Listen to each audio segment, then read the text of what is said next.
হ্যাঁ ভাই কাকা কাকা শুনেন একটু কথা বলি। আমরা ধরেন সবাই মারা যাবো যাবো না? এখন মনে করেন এই একটা প্যাকেটে দৌড়ে গেলে 500 থেকে 600 টাকার মাল হয়তো দেখা যায় জীবনে অনেক টাকা কিনে খাইছেন, অনেক টাকা তার একটা বছর 3000 টাকা। এখন একটা জিনিস ধর যে পাপ সে যদি পায় তার উপকার যদি হয় আর যে পাওয়ার কথা না সে যদি না পায় তাহলে কি তার কোনো ক্ষতি হইব? তাহলে দেখা যায় যে এরকম কত টাকা আসে যায় সবার জীবনে। আমি কথা আপনার কথা বেরোয় করছি যে পাইক্য তাদেরকে আপনার বিবেকে কি কর? আপনার বিবেকে কি বলে? আমার বিবেকে যে পাইক্য না আমি সেটা বলি, আপনার বিবেকে কি বলে? আপনি পাওয়ার কথা কিনা আপনার বিবেকে কি বলে? আমি পাওয়ার যোগ্য, কারণ আমার একটা ছেলে কর্মী, আমি নিজে আপনার কাজ করি। বিবেকে এটা বলে? হ্যাঁ আমি কিছু পাওয়ার যোগ্য, আমার আমার একটা ছেলে নেই, আমার তো 10 টাকা একজন সাহায্য করবে, আমার একটা লোক নাই আমার পিছনে, যেহেতু আমার ছেলে নেই। টাকা বিবেকে বলতেছে এটা পারবে না, তুমি কি কর?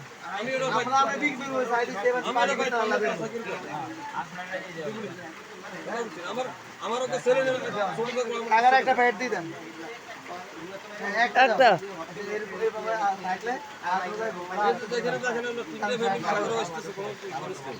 আমার লাগে আর আচ্ছা ঠিক আছে, ওরা ভাই তো দিব আমরা যাচা বাছাই করে দিই, কারণ আমরা 10 জনের কাছ থেকে টাকা নিয়েছি বুঝছেন কাকা, 10 জনের কাছ থেকে টাকা নিয়েছি, 10 জনের টাকা যদি সঠিক জায়গায় ব্যয় না করি অবশ্যই আমরা তাদের কাছে প্রশ্নবিদ্ধ না হলে তারা প্রশ্ন করবে না, কিন্তু আল্লাহর কাছে কিয়ামতের মাঠে আমরা প্রশ্নবিদ্ধ হবো। এই কারণে সঠিক স্থানে সঠিকভাবে এগুলো পৌঁছে দেওয়া আমাদের দায়িত্ব, যেহেতু দায়িত্ব নিচ্ছি, ঠিক আছে?